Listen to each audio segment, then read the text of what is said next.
When you need advice, come to Ben and Kelly. It's group therapy on 99.7 DJX. So Doug sent us a text, said, hey, Ben and Kelly, can you help? Mm-hmm. My grandpa's been in and out of the hospital here recently, the latest being last week. Mm.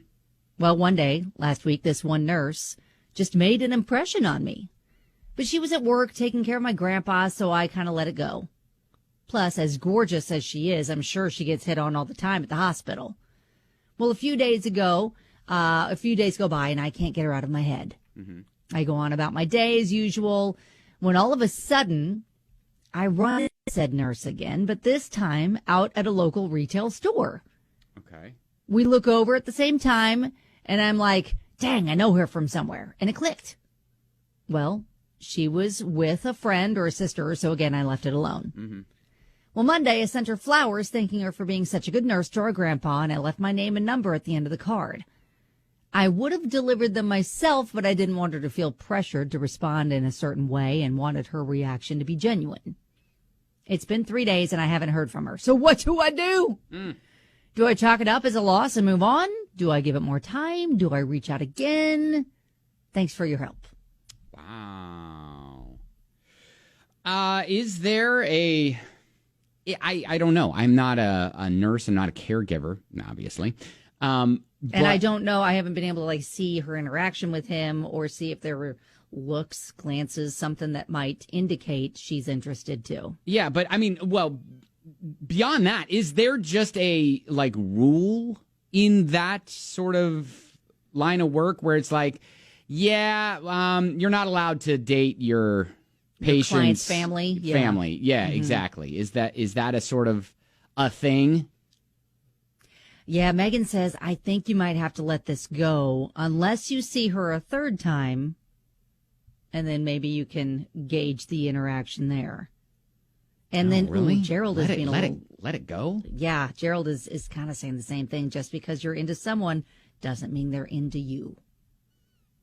Okay. I mean, true. Well, but goodness. Yeah, that's all right. So let us know what your thoughts are, especially if you have a story of when you, I don't know, maybe did you get with or were you flirted with? How did that work? Yeah, Is Are there you like in a this code line of of work? ethics kind of a situation there? Are you not allowed to cross a line? Right. We'd like to know. 502-795-1997. All right. Group therapy is an interesting one. Doug's got a thing for his grandpa's caregiver. She's the nurse has been taking care of his grandpa, and she's really made an impression on him, and he's kind of wondering. He sent her flowers, thanking her for being a nice nurse. Saw her out at the store. They locked eyes but didn't say anything. So he's just kind of wondering, all right, what do I do now? I haven't heard from her since the flowers. Do I follow up? Do I let it go? Yeah, exactly. Now, Patty, you say you've been a nurse for 37 years, for a long time. Yes, long time. And you have experience with this? Absolutely. Okay, all right. So did you ever go on a date with a family member of a patient or something like that? Never. But you got hit on. Absolutely. There's actually a name for it. Oh, what's it's called the Nightingale Syndrome. Okay. Oh, named okay, after okay. Florence Nightingale. They see you in a caring, loving atmosphere, and it just touches their hearts. And the patients will do it, and the family members will do it. now, Patty, is there some sort of, is it an unwritten rule or is it a written rule within the caregiving community that you don't, put your stethoscope where the... Right. Yeah.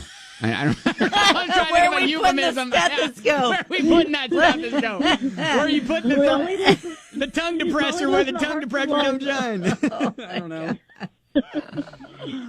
It all depends from state to state. Oh, and state to state. Okay. HIPAA All right. is involved. Yeah. Oh, HIPAA. So if she goes, hey, how's Uncle Bill doing? Oh, right. How's Grandpa doing? Yeah, that's You violated HIPAA. gotcha. Oh, wow. Okay. Didn't realize it was like that intense. Yeah, about it's legal. Okay. All right. Well, hey, Patty, thank you so much for the phone call. You're welcome. Yeah, have a good one. Hey, Renee, so you have a thought on this as well. Yes, I do. I was a caregiver as well, and there is the fine line, as Patty said. Okay, so have you walked that fine line? I thought about it. Yeah, you did. But I did not want to put my job at stake. Oh, okay. So it could be like risking your job to take that other step. Yes, there is. Oh. Okay, well, and then also, too, I mean, you just risk things getting awkward if things don't work out and it's a long-term care situation. So then it just gets awkward to have to interact with the family if you're still caring for their family member and your relationship went. Yes. Yep. Renee, how hard was it for you? Because I feel like there had to be a moment in your tenure, in your expertise, in your career where you had that opportunity and you're thinking in the back of your head, what could the harm be? And maybe I could just like move out of state or maybe this is my epic love story and is it worth it to risk my job? I know. Are you about to risk it all? Chance it on love. This could be my person. I thought about that. Yeah, that's natural. But as other family members, they were like, no. Other family members on your side, not on the patient's side. No, on the patient's side. Oh, on the patient's side. They were like, listen, Renee, I know you've got a little something. And but we're gonna need you to take a couple steps back pump here. The brakes. Oh, Renee, not your job description. I know. Hey, Renee, appreciate you. Thank you so much for calling in this morning. Thank you. All right, have a good day. All right, see ya. I have to think this is helpful for Doug, but yeah, a couple of people mentioned also on Facebook the code of ethics. Oh, yeah, dang, code of ethics getting in the way of all of our fun. I know. So maybe if there comes a point that she is no longer taking care of your grandpa, like he gets better and doesn't need the care anymore, that's the lane I'm going in, then maybe, he can try to follow up and he'll know for sure because technically he won't fall under the client category. Yeah, well, Jen writes in and says, no response is a response. Oh, that is also true. Yeah. Okay. And Lindsay says, hey, look, I think the nurse sees 1 million people a day. And just because she hasn't reciprocated doesn't mean she wouldn't be into him. She might be completely unaware. Nurses often get gifts, and maybe I'm just oblivious until someone legitimately confronts me with their feelings. But maybe she didn't catch the hint with the name and number on the card. He should just go talk to her. So Lindsay's saying, hey, shoot your shot anyways. Well, because, again, he did send her the flowers just to say thank you for being a great nurse. Yeah, thanks for being a great nurse. So maybe she did, miss it. Hey, this is also an invitation for a date. Invitation for more. Okay. All right, well, I would say, Doug, if you're listening to this and you're thinking, you know what, all right, what do? I would say a majority of people are saying, you know what, you may want to fish in another sea. Yeah, most people are absolutely saying that. Like you put it out there. If the universe brings you together in other ways, like again at a store or something like that, then go talk to her and then see if you get any vibes in that realm. But most people are saying this is probably a no-fly zone for her. Yeah. All right. There you go, Doug. Good luck. Keep us posted. That is Group Therapy.